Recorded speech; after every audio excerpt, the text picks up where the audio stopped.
जै वसदी रुत च रखिया मेरे हां दा ना तस्कीन है उसे बशर दे हथ च वेख ले आया अज मुलक मेरा गलवीन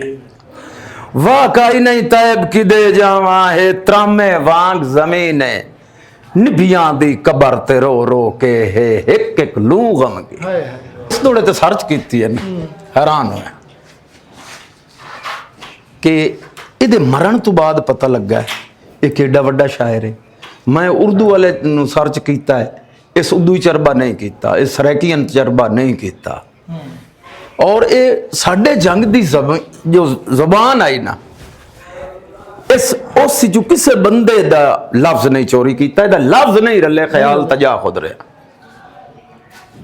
बड़े मुनफरद लफाज ही है जी। ओ मैं दौड़ा तुम सुनिंदा पिया जै वसदी रुत च रखिया मेरे हां दा ना तस्कीन है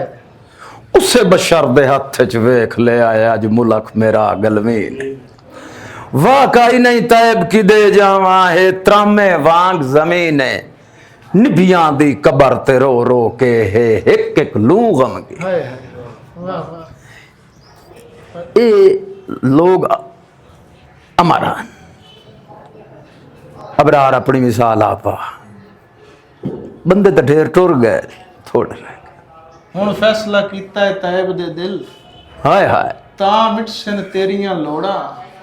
अखी जेड़ियां दे विच तू वसना है ये बेच के तैंदे छोड़। हाय हाय हाय हाय क्या कहने जी काम कीता ना एमफिल दा 50 गीत मैं मगर लभे ਉਹ ਮੈਂ ਤੁਹਾਨੂੰ ਦੇਸਾਂ ਦੀ किताब ਚ ਪੈਂਦੇ ਪਏ ਤੈਬ ਦਾ ਜਿਹੜਾ ਗੀਤ ਵਿੱਚ ਮਿਜ਼ਾਜ ਹੈ ਨਾ ओए होए यार उस यो लिखा कम ਉਸ ਬੰਦੇ ਨੂੰ ਇਸ ਚੀਜ਼ ਦਾ ਪਤਾ ਹੈ ਕਿ ਗੀਤ ਦਾ ਮਿਜ਼ਾਜ ਮਤਲਬ ਉਹਦੇ ਗੀਤ ਹੈ ਮੰਨੀ ਵਧੀਆਂ ਮੰਨਤਾਂ ਪੂਰੀ ਪਿਹਾਵੀ ਮੈਂ ਵੰਡ ਛੁੜੇ ਸਾਂ ਅੱਲਾ ਲੈ ਜੇ ਆਵੀ ਹੁਣ ਪੂਰੀ ਪਿਹਾਵੀ ਦਾ ਜਿਹੜੀ ਸੈਨਾ ਸੀਨ ਉਸ ਦੇ ਪਿੱਛੇ ਜਿਹੜਾ ਬਈ ਉਹ ਪੁੜਾਂ ਤੇ ਦਾਣਿਆਂ ਦਾ ਪੀਸਣਾ ਮੁੜ ਦਾਣੇ ਜਿਹੜੀਆਂ ਹਨ ਨਾ ਸਵਾਣੀਆਂ ਜ਼ਿੰਮੇਦਾਰ ਘਰਾਂ ਦੀਆਂ ਉਹ ਆਪ ਨਾ ਪੀਂਦੀਆਂ ਚੱਕੀਆਂ ਉਹ ਕਈ ਤੂੰ ਪਿਹਾ ਕੇ ਤੇ ਮੁੜ ਜਿਹੜੀਆਂ ਕੋਈ ਜਿਹੜੀ ਉਹ ਸਵਾਣੀ ਕਾਈ ਪੀ ਰਹੀ ਹੈ ਗਰੀਬ ਮਾੜੇ ਘਰ ਦੀ ਉਹ ਉਸ ਪੀ ਦੇ ਵਿੱਚੋਂ ਪੀਠੇ ਦੇ ਵਿੱਚੋਂ ਪਿਆ ਵੀ ਰੱਖਦੀ ਆ ਉਹ ਦੀ ਮੁਹੱਬਤ ਚੈੱਕ ਕਰੋ ਤੇ ਬੰਨੀ ਵਧੀਆਂ ਬੰਤਾਂ ਪੂਰੀ ਪਿਆ ਵੀ ਨਾ ਵਾੜ ਛੋੜੇ ਸਾਲ ਨਾਲ ਲੈ ਹਾਏ ਵਿੱਚ ਉਡਾਣੀ